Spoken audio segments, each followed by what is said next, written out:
오늘도 클릭해주셔서 감사합니다. 구독과 좋아요 부탁드립니다. Realism. 한국이 개발하고 세계적으로 인정받고 있는 KF-21이 이제 제대로 된 파트너를 만난 것 같습니다. 국기를 거꾸로 뒤집어 인도네시아가 아닌 폴란드와 협력을 늘려가고 있는데요. 최근 폴란드에서는 놀라운 소식이 전해졌습니다. FA-50PL-48대 도입 계약을 체결한 폴란드가 이제는 한국의 4.5세대 전투기 KF-21 공동개발 및 생산에 큰 관심을 가지고 있다는 것을 언급한 것인데요. 지난 4일 폴란드 국영 방산업체 피지젯의 세바스찬 흐바익 회장은 한국형 전투기 KF-21 프로젝트에 참여할 수 있으면 매우 기쁠 것이라며 한국 측이 KF-21과 같은 새로운 세대 전투기 연구 개발 사업에 폴란드가 일정 부분 책임을 맡을 수 있다면 큰 영광일 것이라고 말했습니다. 워딩에서부터 근본이 느껴지는 게 저기 어디 우리 없으면 한국은 성공하지 못할 것이라던 어떤 삼류 국가와는 참 차이가 납니다. 폴란드 흐바익 회장은 이어 KF-21 생산 라인을 폴란드에 세운다면 우리는 EU 유럽연합의 일원으로 우리 인접국에 강하게 판매를 제한할 수 있을 것이라고 밝혔는데요. 피지젯은 31개 방산업체를 산하에 두고 있으며 한국 업체들과도 이번에 폴란드 수출이 결정된 무기들의 현지 생산 문제를 두고 협상 중에 있습니다. 폴란드 국방부 고위 관계자들은 유럽 시장 공동 진출을 위한 한국과의 윈윈 모델을 강조하고 있어 K2 전차, K9 자주포, 천무 다연장 로켓, FA-50 경공격기 도입 결정에 이어 앞으로 양산이 시작될 KF-21과 레드백의 유럽 시장 진출의 핵심 허브가 될 수 있다는 전망이 나오고 있습니다. 특히 지난달 동유럽 매체 비시그라드 24에 따르면 폴란드 여당인 법과정의당의 미하우 야흐 의원은 최근 한국의 4.5세대 전투기 KF-21이 폴란드 개량형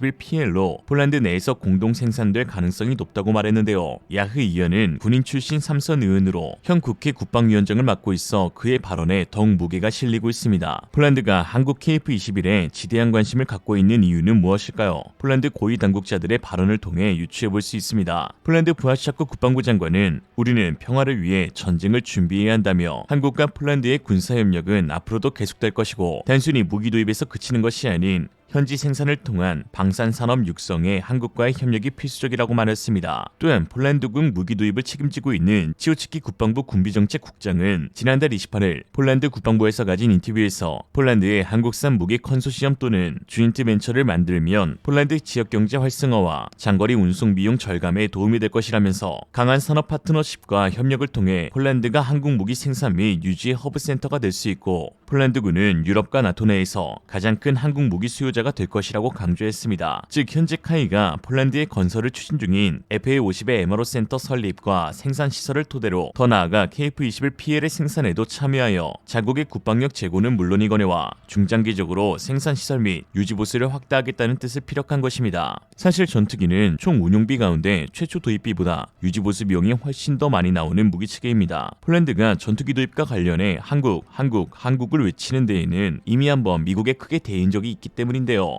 2006년 폴란드 공군에서는 군용기의 변화의 시점으로 소련 장비에서 미군 장비로의 이전을 추진하고 있었습니다. 그 당시 폴란드 공군은 최초의 미군 항공기로 로키드 마틴 F-16CD형 블록 51을 48대 수입하였고 현재까지 운용 중에 있는데요. 그러나 첨단 무기 수출과 관련해 미국은 상당히 까다로운 입장을 취하고 있었고 이에 폴란드 내 유지 보수를 위한 센터나 현지 업체의 부품 생산을 일체 허하지 않았는데요. 폴란드가 러시아산 무기체계를 운용하면서 영입했던 인력들을 문제 삼기도 했습니다. 이에 폴란드에서 운용하던 F-16은 문제가 발생할 때마다 자국의 업체 인력들은 배제된 채 철저하게 미국의 지원에만 의존할 수밖에 없었는데요. 미국 입장에서는 후속 지원만큼 쓸쓸한 돈벌이도 없는지라 굳이 현지에 유지 보수를 위한 시설이나 기술을 제공해줄 필요가 없었습니다. 미국은 전투기를 팔고 난 뒤 부품과 성능 업그레이드를 통해 막대한 돈을 벌고 있는데요. 30년 안팎 사용하는 전투기 총 운용비 가운데 최초 도입비는 30%이고 유지 보수 비용이 70%를 차지합니다. 수입한 국가에서는 정비가 제한되니 부품비와 수리비는 미국이 부르는 게 값이며 미국은 그때마다 여러 사정을 들어 부품값을 계속 올리고 있죠. 미국산 전투기를 사용하고 있는 한국도 크게 다르지 않은데요. 미국은 2014년 한국 공군 주력기인 F-15K 전투기에 장착된 부품을 생산 중단이라는 이유로 처음 도입 때보다 6배 인상된 가격으로 요구한 일이 있으며 당시 한국은 울며 겨자 먹기로 이를 수용했죠. 특히 부품과 수리 문제는 가격뿐만 아니라 공군의 전투력에도 큰 지장을 줄 수 있는데요. 전투기의 핵심 부품은 미국에서 미국에서 와서 수리하는데 6개월에서 1년 이상이 걸릴 때도 있습니다. 당연히 이 경우에는 그 비싼 전투기가 임무나 훈련을 하지 못하고 그대로 창고에 배치되어야 하죠. 폴란드는 2017년 한 해에만 F-16에 대한 후속 지원으로 2억 달러, 2,600억을 미국에 지불했습니다. 항공기 정비, 오버홀, 예비 부품 및 수리 부품, 기술 및 물류 지원 같은 지극히 일반적인 후속 지원이었습니다. 48대 모든 전투기에 대한 후속 지원이 아니었음에도 F-16 기준 무려 2대를 새로 도입하는 가격과 맞먹은 것이죠.